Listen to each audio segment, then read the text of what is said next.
इस वक्त प्रधानमंत्री नरेंद्र मोदी युवा संसद समारोह को संबोधित कर रहे हैं। आप देखते होंगे कि भारत का शायद ही ऐसा कोई गांव हो, कोई शहर हो, कोई व्यक्ति हो जो स्वामी जी से खुद को जुड़ा महसूस न करता हो, उससे प्रेरित न होता हो। स्वामी जी की प्रेरणा ने आजादी की लड़ाई को भी नई ऊर्जा दी थी। गुलामी के लंबे कालखंड ने भारत को हजारों वर्षों की अपनी ताकत और ताकत के एहसास से दूर कर दिया था।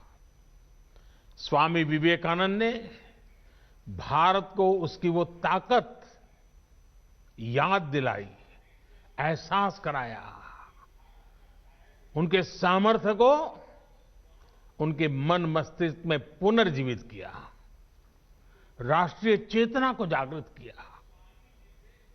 आप ये जानकर हैरान रह जाएंगे कि उस समय क्रांति के मार्ग से भी और शांति के मार्ग से भी, दोनों ही तरह से जो आजादी के लिए जंग चल रहा था, आजादी की लड़ाई लड़ रहे थे, वो कहीं न कहीं स्वामी विवेकानंद जी से प्रेरित थे। उनकी गिरफ्तारी के समय, फांसी के समय स्वामी विवेकानंद से जुड़ा साहित्य जरूर पुलिस के हाथ आता था।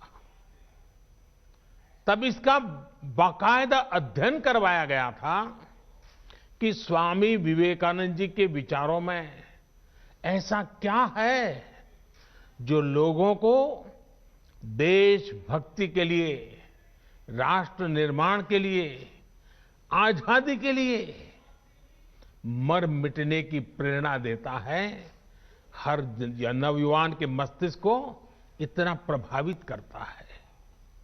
समय गुजरता गया, देश आजाद हो गया, लेकिन हम आज भी देखते हैं स्वामी जी हमारे बीच ही होते हैं, प्रतिपल हमें प्रेरणा देते हैं।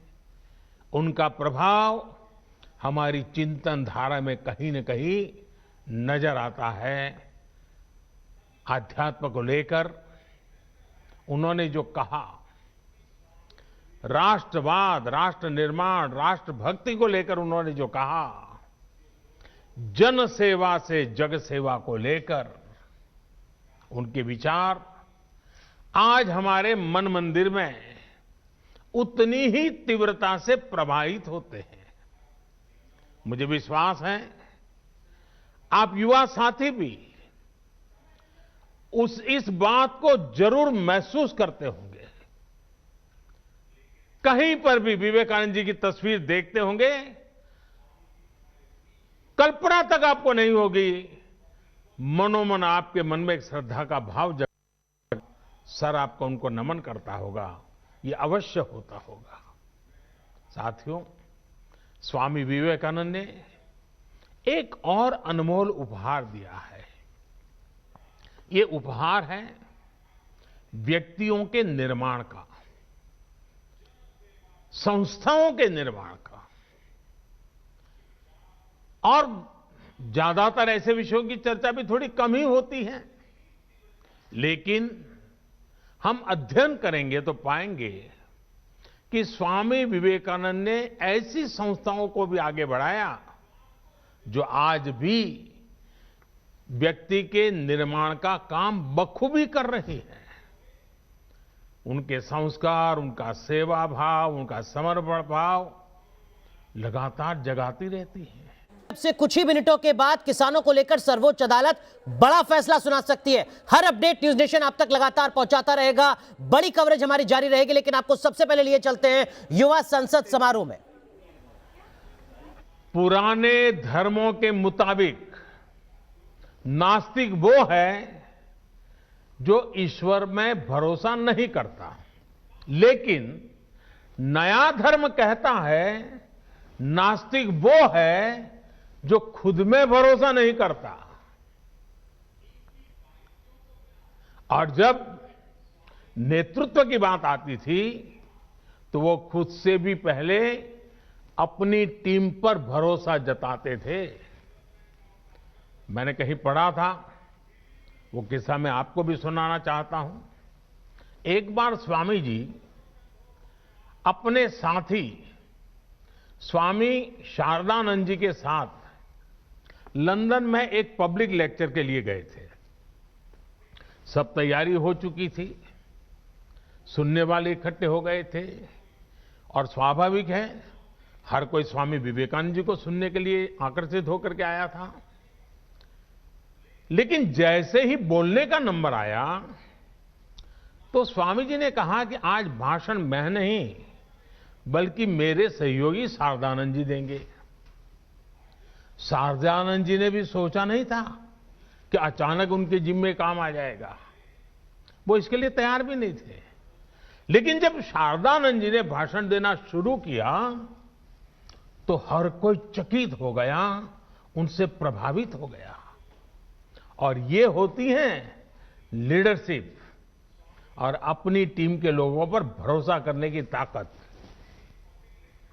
आज हम जितना स्वामी विवेकानंद जी के बारे में जानते हैं उसमें बहुत बड़ा योगदान स्वामी शारदानंद जी का ही है। साथियों, ये स्वामी जी ही थे जिन्होंने उस दौर में कहा था कि निडर, बेबाक, साफ दिल वाले, साहसी और आकांक्षी युवा ही वो नींव हैं जिस पर राष्ट्र के भविष्य का निर्माण होता है। वो युवाओं पर, युवा शक्ति पर इतना विश्वास करते थे। अब आपको उनके इस विश्वास की कसौटी पर खरा उतरना है। भारत को अब नई ऊंचाइयों पर ले जाने का काम, देश को आत्मनिर्भर बनाने का काम आप सब युवा को ही करना है। अब आप में से कुछ युवा सोच सकते हैं कि अभी तो हमारी इतनी उम्र ही नहीं हुई है, अभी तो हंसने खेलने जिंदगी में मौज करने की उम्र है। साथियों, जब लक्ष्य स्पष्ट हो, इच्छा शक्ति हो तो उम्र कभी बाधा नहीं बनती है, उम्र इतनी मायने नहीं रखती है। आप हमेशा याद रखिएगा कि गुलामी के समय में आजादी के आंदोलन की कमान युवा पीढ़ी ने ही संभाली थी। जानते हैं, शहीद खुदीराम बोस जब फांसी पर चढ़े तो उनकी उम्र क्या थी? सिर्फ 18-19 साल। भगत सिंह को फांसी लगी तो उनकी उम्र कितनी थी? सिर्फ 24 साल। भगवान बिरसा मुंडा जब शहीद हुए तो उनकी आयु कितनी थी? बमुश्किल 25 साल। उस पीढ़ी ने ये ठान लिया था कि देश की आजादी के लिए ही जीना है, देश की आजादी के लिए मरना है। लॉयर्स, डॉक्टर, प्रोफेसर्स, बैंकर्स, अलग अलग प्रोफेशन से यंग जनरेशन के लोग निकले और सबने मिलकर के हमें आजादी दिलाई। साथियों, हम उस कालखंड में पैदा हुए हैं, क्योंकि मैं भी आजाद हिंदुस्तान में जन्मा हूं। मैंने गुलामी देखी नहीं है और मेरे सामने आप जो बैठे हैं, आप भी सब आजादी में पैदा हुए हैं।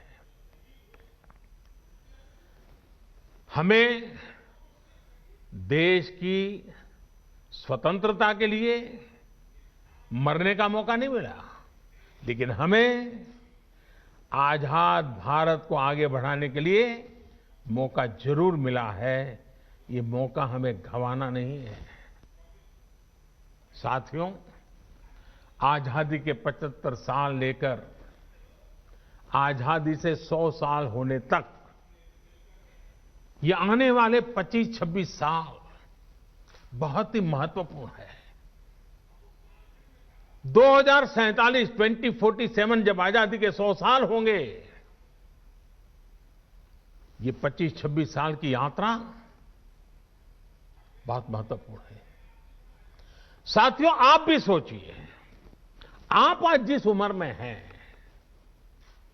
अब से जो समय शुरू हो रहा है अपना, वो आपके जीवन का स्वर्णिम काल है, उत्तम काल है। और वही कालखंड भारत को भी आजादी के 100 साल की तरफ ले जा रहा है। मतलब आपके विकास की ऊंचाइयां, आजादी के 100 साल की सिद्धियां, दोनों कदम से कदम मिलाकर के चल रही है। मतलब आपकी जिंदगी के आने वाले 25-26 साल, देश के आने वाले 25-26 साल के बीच बहुत बड़ा तालमेल है, बहुत बड़ी अहमियत है। अपने जीवन में इन वर्षों में सर्वोच्च प्राथमिकता देश को दीजिए, देश की सेवा को दीजिए। विवेकानंद जी कहते थे कि ये सदी भारत की है। इस सदी को, भारत की सदी, हमारी युवा पीढ़ी को ही बनाना है। आप जो भी करिए, जो भी फैसला लीजिए, उसमें जरूर सोचिए कि इससे देश का क्या हित होगा। साथियों, स्वामी विवेकानंद जी कहते थे कि हमारे युवाओं को आगे आकर राष्ट्र का भाग्य विधाता बनना चाहिए। इसलिए ये आपकी जिम्मेदारी है कि भारत के भविष्य का नेतृत्व करें। और आपकी ये जिम्मेदारी देश की राजनीति को लेकर के भी है, क्योंकि राजनीति, पॉलिटिक्स देश में सार्थक बदलाव लाने का एक सशक्त माध्यम है। हर क्षेत्र की तरह पॉलिटिक्स को भी युवाओं की बहुत ज्यादा जरूरत है। नई सोच, नई ऊर्जा, नए सपने, नया उमंग, देश की राजनीति को इसकी बहुत जरूरत है। साथियों, पहले देश में यह धारणा बन गई थी कि अगर कोई युवक राजनीति की तरफ रुख करता था तो घर वाले कहते थे कि अब बच्चा बिगड़ रहा है, क्योंकि राजनीति का मतलब ही बन गया था झगड़ा, फसाद, लूट, खसोट, भ्रष्टाचार, न जाने क्या क्या लेबल लग गए थे। लोग कहते थे कि सब कुछ बदल सकता है, लेकिन सियासत नहीं बदल सकती। लेकिन आज आप देखिए, आज देश की जनता, देश के नागरिक इतने जागरूक हुए हैं कि राजनीति में वो ईमानदार लोगों के साथ खड़े होते हैं, ईमानदार लोगों को मौका देते हैं। देश की सामान्य जनता ईमानदार, समर्पित, सेवाभावी राजनीति में आए हुए लोगों के साथ डट करके खड़ी रहती है। ऑनेस्टी और परफॉर्मेंस आज की राजनीति की पहली अनिवार्य शर्त होती जा रही है। और देश में जो जागरूकता आई है ना, उसने ये दबाव पैदा किया है। भ्रष्टाचार जिनकी लीगेसी थी, उनका भ्रष्टाचार ही आज उन पर बोझ बन गया है। और ये देश के सामान्य नागरिक की जागरूकता की ताकत है। वो लाख कोशिशों के बाद भी इससे उभर नहीं पा रहे हैं। देश अब ईमानदारों को प्यार दे रहा है, ईमानदारों को आशीर्वाद दे रहा है, ईमानदारों के साथ अपनी ताकत खड़ी कर देता है, अपना विश्वास दे रहा है। अब जनप्रतिनिधि भी ये समझने लगे हैं कि अगले चुनाव में जाना है तो सीवी स्ट्रांग होनी चाहिए, कामों का हिसाब पुख्ता होना चाहिए। लेकिन साथियों, कुछ बदलाव अभी भी बाकी है। और ये बदलाव देश के युवाओं को आपको ही करने हैं। लोकतंत्र का एक सबसे बड़ा दुश्मन पनप रहा है और वो है राजनीतिक वंशवाद। राजनीतिक वंशवाद देश के सामने ऐसी ही चुनौती है जिसे जड़ से उखाड़ना है।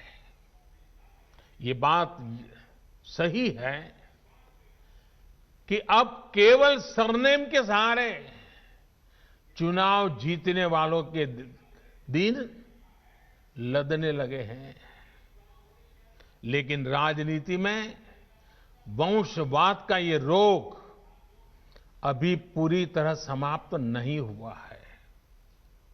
अभी भी ऐसे लोग हैं जिनका विचार, जिनका आचार, जिनका लक्ष्य सब कुछ अपने परिवार की राजनीति और राजनीति में अपने परिवार को बचाने का ही है। साथियों, ये राजनीतिक वंशवाद लोकतंत्र में एक नए रूप के तानाशाही के साथ ही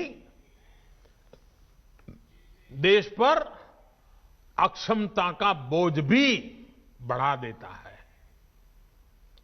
राजनीतिक वंशवाद नेशन फर्स्ट के बजाय सिर्फ मैं और मेरा परिवार, इसी भावना को मजबूत करता है। ये भारत में राजनीतिक और सामाजिक करप्शन का भी एक बहुत बड़ा कारण है। वंशवाद की जगह से आगे बढ़े लोगों को लगता है कि अगर उनकी पहले की पीढ़ियों के करप्शन का हिसाब नहीं हुआ तो उनका भी कोई कुछ नहीं बिगाड़ सकता। वो तो अपने घर में ही इस प्रकार के विकृत उदाहरण भी देखते हैं। इसलिए ऐसे लोगों का कानून के प्रति न सम्मान होता है, न कानून का उनको डर भी होता है।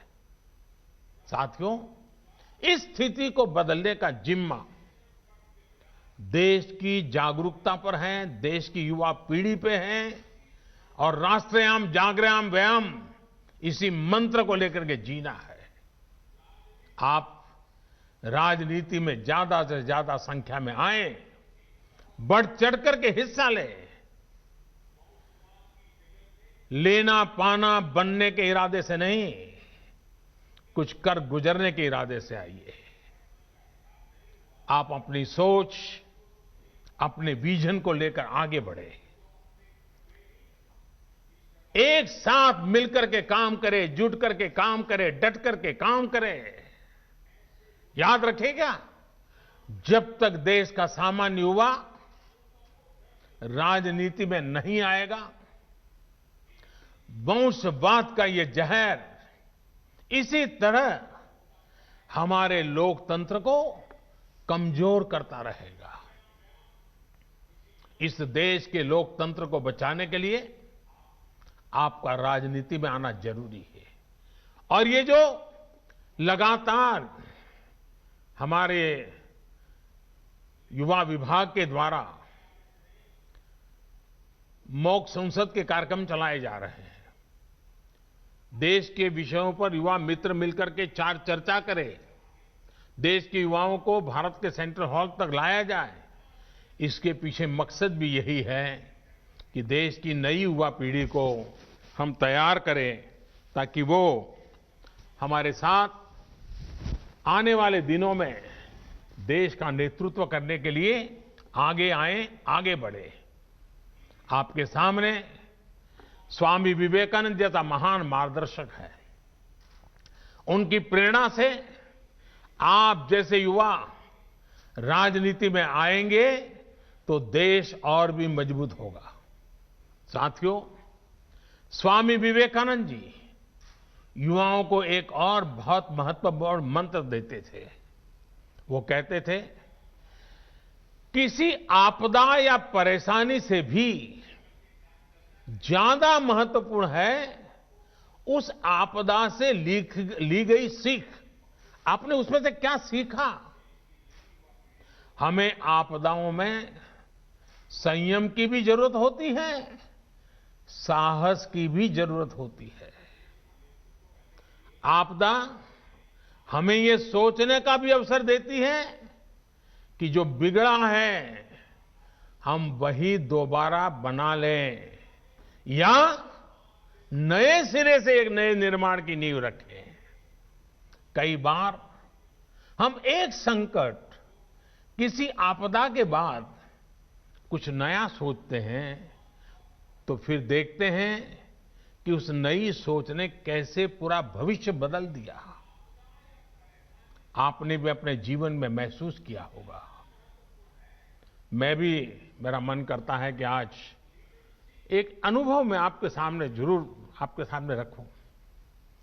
2001 में जब गुजरात के कच्छ में भूकंप आया था तो कुछ ही पल में सब कुछ तबाह हो गया था। पूरा कच्छ एक प्रकार से मौत की चादर ओढ़ करके सोया था। सारी इमारतें जमींदोज हो चुकी थी। जो हालत थी उसे देखकर लोग कहते थे कि अब कच्छ हमेशा हमेशा के लिए बर्बाद हो गया। इस भूकंप के कुछ महीने बाद मुझे गुजरात का मुख्यमंत्री के रूप में दायित्व निभाने की जिम्मेवारी आ गई। चारों तरफ गूंज यही थी कि अब तो गुजरात गया, अब तो गुजरात बर्बाद हो गया, अब कच्छ बर्बाद, यही सुन रहा था। हमने एक नई अप्रोच के साथ काम किया, एक नई रणनीति के साथ आगे बढ़े। हमने सिर्फ इमारतें ही फिर से नहीं बनाई, बल्कि प्रण लिया कि कच्छ को विकास की नई ऊंचाई पर पहुंचाएंगे। तब वहां न उतनी सड़कें थी, न बिजली व्यवस्था ठीक थी, न ही पानी आसानी से नहीं मिलता था। हमने हर व्यवस्था सुधारी। हम सैकड़ों किलोमीटर लंबी नहरें बनाकर कच्छ तक पानी लेकर गए, पाइपलाइन से पानी ले गए। कच्छ की हालत ऐसी थी कि वहां टूरिज्म के बारे में कोई सोच भी नहीं सकता था। उल्टा हर साल हजारों लोग कच्छ से पलायन कर जाते थे। अब आज हालत ऐसे हैं कि बरसों पहले कच्छ छोड़कर गए लोग आज वापस लौटने लगे हैं। आज कच्छ में लाखों टूरिस्ट रणोत्सव में आनंद लेने के लिए पहुंचते हैं। यानी आपदा में हमने आगे बढ़ने का अवसर खोजा।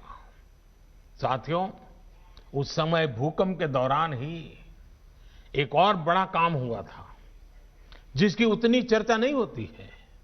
आजकल कोरोना के समय में आप लोग डिजास्टर मैनेजमेंट एक्ट का जिक्र खूब सुनते होंगे। इस दौरान तमाम सरकारी आदेश इसी एक्ट को आधार बनाकर जारी किए गए। लेकिन इस एक्ट की भी एक कहानी है। कच्छ भूकंप के साथ इसका एक रिश्ता है और मैं ये भी शायद आपको बताऊंगा तो आपको खुशी होगी। साथियों, पहले हमारे देश में डिजास्टर मैनेजमेंट ये कृषि विभाग का हिस्सा रहता था, उसी का काम समझा जाता था। क्योंकि हमारे यहां डिजास्टर का मतलब होता था बाढ़ या सूखा। ज्यादा पानी गिर गया तो वो डिजास्टर, ज्यादा पानी कम पड़ गया तो वो डिजास्टर। बाढ़ वगैरह आती थी तो खेती का मुआवजा वगैरह देना, यही काम प्रमुखतः डिजास्टर मैनेजमेंट का होता था। लेकिन कच्छ भूकंप से सबक लेते हुए गुजरात ने 2003 में Gujarat state disaster management act बनाया। तब देश में पहली बार ऐसा हुआ जब डिजास्टर मैनेजमेंट को कृषि विभाग से लेकर वहां से बाहर निकाल करके गृह विभाग के अंडर में दे दिया गया। बाद में केंद्र सरकार ने 2005 में गुजरात के उसी कानून से सीख लेकर पूरे देश के लिए डिजास्टर मैनेजमेंट एक्ट बनाया। अब इसी एक्ट की मदद से ताकत से देश ने महामारी के खिलाफ इतनी बड़ी लड़ाई लड़ी है। आज यही एक्ट हमारे लाखों लोगों की जान बचाने में सहायक हुआ।